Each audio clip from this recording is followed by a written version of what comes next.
بھارت اسلحہ ذخیرہ کرنے کے لیے ہمالیہ کے پہاڑوں میں 4 مقامات پر بڑی بڑی غاریں تعمیر کرے گا۔ یہ غاریں پاکستان اور چین کے ساتھ لگنے والے علاقے میں تعمیر کی جائیں گی۔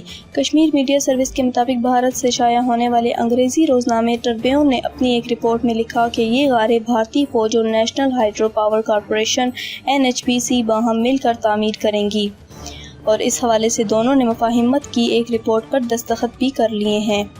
رپورٹ میں کہا گیا ہے کہ NHPC زیر زمین غاروں، سرنگوں اور ڈیموں کی تعمیر کا وسیع تجربہ رکھتی ہیں، لہٰذا بھارتی فوج نے مذکورہ غاروں کی تعمیر کے لیے اس سے مدد حاصل کی ہے۔ اخبار نے اپنی رپورٹ میں لکھا کہ پاکستان اور چین کے ساتھ لگنے والے سرحد کے اہم مقامات پر تعمیر کی جانے والی ہر سرنگ میں 200 میٹر ٹن اسلحہ ذخیرہ کرنے کی گنجائش ہوگی۔